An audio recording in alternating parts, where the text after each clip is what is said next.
Good afternoon, students. So from the exercise 4.2 already we have complete 5 questions. Now if we see the question number 6, in question number 6 the question is given by using properties of determinants.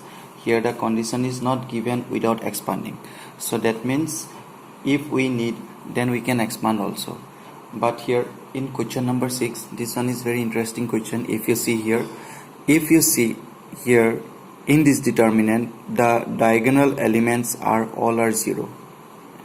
If this type of questions are, if we get anywhere, if the diagonal elements are 0, then this procedure, whatever we have done here, we have to apply this one. Remember, this one is only applicable in case of when the diagonal elements are 0 and others are non-zero, maybe someone 0 here.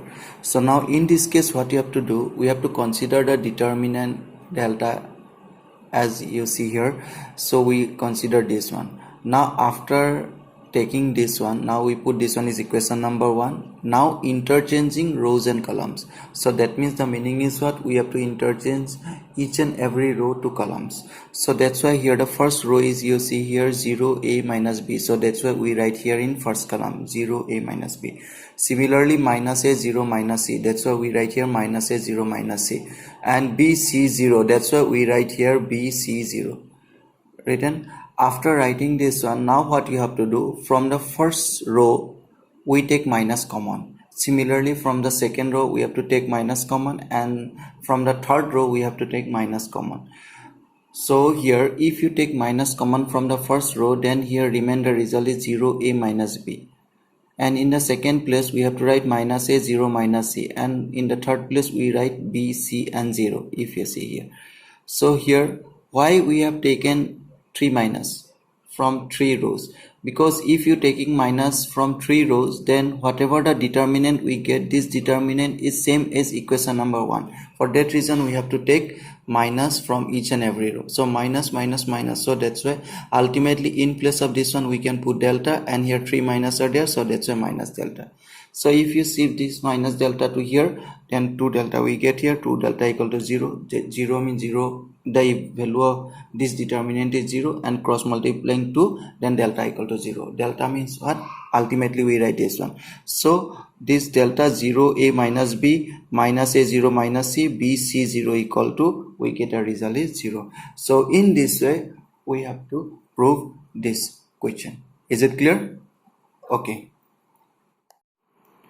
Now in question number 7, if you see here, the question is given minus a square ab ac b a minus b square bc ca cb minus c square equals to, we need to prove 4 times of a square b square and c square.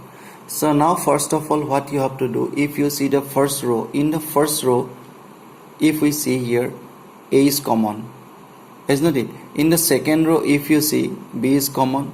Similarly in the third row if you see the c is common. So the same thing we can check out here also. In the first column a is common, in second column b is common, in the third column c is common. So you can take common from anywhere. So in case of determinant, one thing we know, when we take common we use only one row or one column. So that means if we consider taking common a from the first row, so that's why we take a, and then what will remain here? A, b and c. Similarly from the second row we take b common, so we write b here, then here remain a minus b c. And similarly if we take c common from the third row, then here remain a b minus c. Is it clear?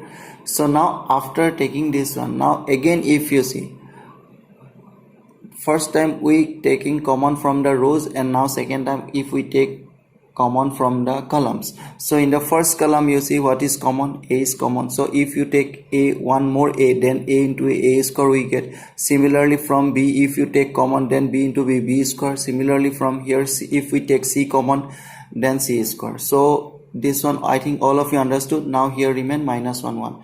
So now after that what you have to do, if we eliminate or if you convert any two element to 0, so easily we can expand. For that reason we have to apply this operation here. So which one we transform? R1 we have to transform. R1 means that this one, the first row, is not it? So now here minus 1, here 1, 1 minus 1. So that for that reason what you have to do, we have to add these two. So that's why we transform R1 plus R2. So that means minus plus 1, 0, 1 minus 1, 0, 1 plus 1, 2. So that's why here you see 0, 0, 2 we write, and other two are remain same. Now after that, expanding along R1, that means R1 means the first row. If we expand along R1, so the first two elements are what? In this case, this one is A square, B square, C square remain. Here first two are 0, so that's why no need to write, but here written you see 0 plus 0.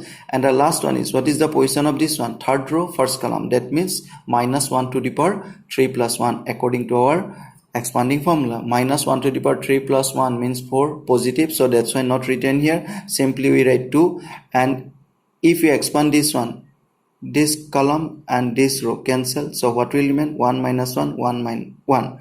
So if you multiplying this 1 into 1, here 1, according to the formula minus come, then 1 minus 1 minus 1 minus minus plus.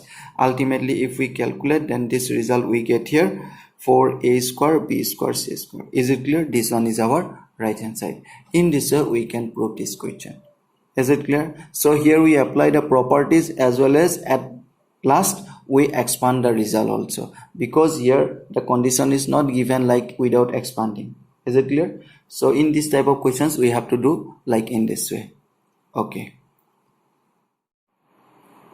So now the next question, if you see question number 8.1, if you see this question 1 a b c, a square b square c square. So these are the questions.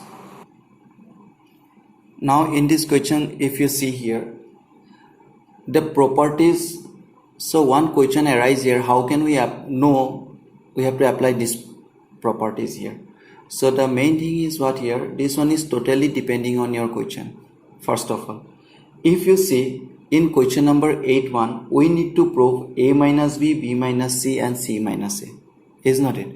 A minus b. And one more thing here, if you see here, this determinant is of order 3 by 3. So one thing very important here, if the order is 3 by 3, then maximum we can do only 2 operations. Is it clear?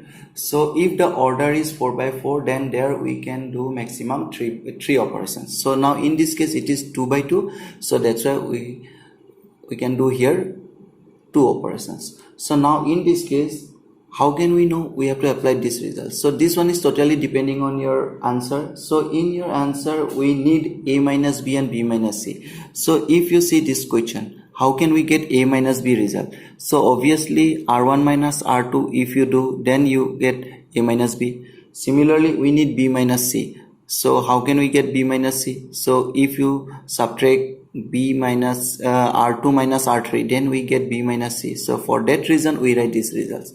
So here we transform R1 transform to R1 minus R2. So if you do R1 minus R2, 1 minus 1, 0, a minus b here we get, and a square minus b square we write. Similarly the second one, R2 transform to R2 minus R3, that means this minus this. So 1 minus 1, 0, b minus c, and b square minus c square, and the third row remain same.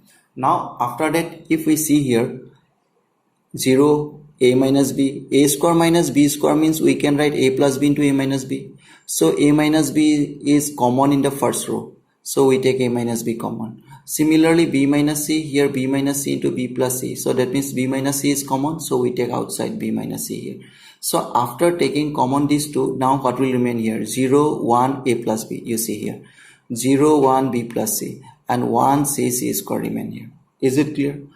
After getting this one, now here you see, if we expand along C1, because there we write a note, the maximum zeros in any row or any column if we get, we expand through this row or column. So that's why here in the first column 2 zeros are there, so we have to expand through this column 1. So which one we represent by C1. So if you expand through, first two results are 0. In the third place you see here third row first column, that means minus 1 to the power 3 plus 1, that means positive value. So that's why we write here 1 into, so this column this row cancel, so 1 into, within bracket we write 1 into b plus c minus 1 into a plus b. So that's why we write b plus c minus a plus b. Is it clear? So now in this case you see b cancel, c minus a remains. So ultimately the result we get here a minus b minus c, c minus a, which is equal to right hand side. Is it clear? Very easy and simple question. Just we check out the answer first and from there easily we can apply the properties. Is it clear? Okay. Similarly, if we see another question from question number 8-2, the question is given 1a cube, 1b cube, 1c c cube. In this case, the proof we need to prove here a minus b minus c minus a into a plus b plus c. So now here if we see the question a minus b required, b minus c required. So a minus b, how can we get a minus b? So obviously this one is column 1, column 2, column 3. So we need a minus b result. So that's why obviously c1 minus c2 we have to do. Similarly we need b minus c. For b minus c we have to subtract c2 minus c3. Is not it? So that's why we have to subtract these two. So that's why we write here the operation c1 transform to c1 minus c2. Similarly c2 transform to c2 minus c3. Is it clear? So now if we subtract 1 minus 1 0, a minus b, a cube minus b cube. 1 minus 1 0, b minus c, b cube minus c cube we write, and the third column remain same, 1c c cube. Now if we see here from the first column what is common? Obviously a minus b common, so here it is 0. Since there is a formula of a cube minus b cube, a cube minus b cube formula is what? A minus b into a square plus ab plus b square. Is not it? In class 9 we get this formula. So using this formula, if we take a minus b common, then what will remain here? A square plus ab plus b square remain. Similarly from the second column, if we take b minus c common, then here remain b square plus bc plus c square. Is it clear? And the third column remain same, 1c c square. I think all of you understood this one. Now here you see the maximum number of zeros in which row? So obviously in the first row, 0 0 1. So we have to expand along this first row. So if we expand through this r1, so what we have to write? So a minus b minus c we have to write. Now first row 0, no need to write. For the third one, if we write 1, for 1 this row and column cancel, so 1 into this whole part b square plus bc plus c square minus 1 into a square plus ab plus b square we have to write. So that's why we write here, you see, b square plus bc plus c square minus a square ab b square. Is not it? So now here in this case you see this b square minus b square cancel. So now this mark given actually for c square minus a square we have to write separately, and at the same time bc minus ab we have to write separately. So that's why we write c square minus a square first and then plus bc minus ab we write. So c square minus a square means easily we can apply the a square minus b square formula we write here, and from here b is common, c minus a. So from these two what is common? If you see here from these two what is common? C minus a is common. So c minus a if we take common, so from here c plus a and from here b remains, so that's why a plus b plus c, and finally this one is the right hand side. So very easily we can prove like in this way this type of questions. Is it clear? I think all of you understood. So your task is what? So the other questions 9 10 11 12 whatever given here you have to try first, and if any questions or any doubt is there in question number 10 11 12 13 you can ask me, isn't it? Or you check out the solution also. So first of all you have to practice this earlier question 6 7 8 questions one more time, and the example questions are also very important. Actually these example questions are also you have to practice. So to applying these properties, mainly here the practice is most important part here. Is it clear? So you have to do this, and in our next class we start the area of a triangle. That means here with the help of determinant how can we find out the area of a triangle we have to discuss. Is it clear? Okay, thank you.